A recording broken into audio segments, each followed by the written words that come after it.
Si tu as une imprimante 3D, tu peux aider.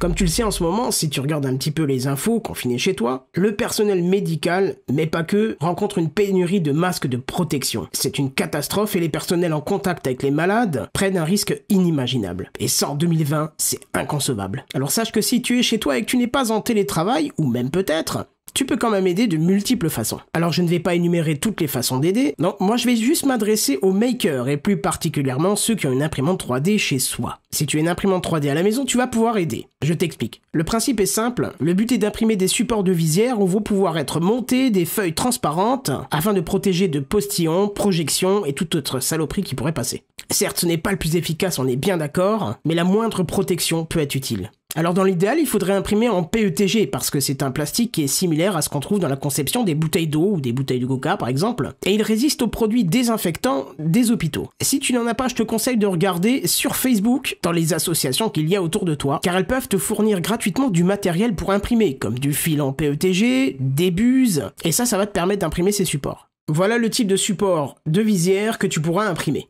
Alors certes, c'est un modèle fermé, mais j'ai un autre modèle qui est en cours d'impression qui sera ouvert ici et qui sera protégé sur le dessus par une feuille transparente. Ça permettra de conserver la flexibilité du plastique et de mieux s'adapter à la tête de la personne qui va le porter. Dans mon cas, j'ai été mis en contact avec un Rotary Club de mon coin qui m'a donné les fichiers STL en fonction du fil que j'ai. Et justement, si tu n'as pas de PETG, avant de pouvoir t'en procurer auprès d'une association, tu peux déjà imprimer ce type de support de visière en PLA.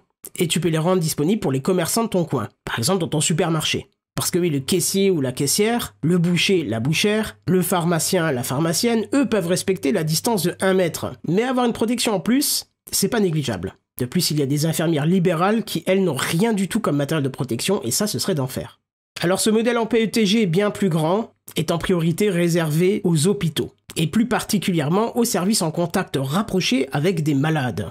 De fait, après chaque contact, ils peuvent nettoyer avec du désinfectant cette matière, qui est censée être en PETG, mais pas ce modèle-là, et qui résistera donc au matériel désinfectant de l'hôpital. Pour revenir sur mon exemple, moi j'ai lancé une impression avec le fil que j'avais déjà, mais grâce au Rotary Club de mon coin, je vais pouvoir avoir du PETG, et même s'il y a assez de stock, des bandes de plastique élastique pour mettre derrière le support de fixation, et des feuilles transparentes à mettre dessus afin de pouvoir concevoir le masque intégralement.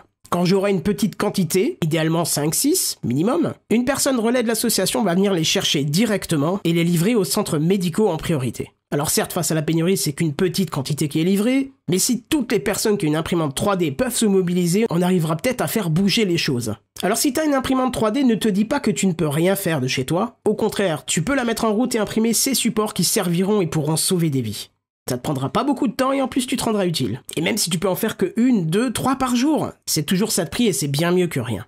En tout cas, si tu es du coin de la Moselle-Est, n'hésite pas à me contacter en privé, je te redirigerai vers les contacts que j'ai qui pourront peut-être te guider pour te rendre utile toi aussi à ton tour. Voilà, c'était Kenton pour une vidéo un petit peu particulière, mais en tout cas j'espère que ça a mobilisé un peu de monde. Sur ce, je te dis à plus, bye bye.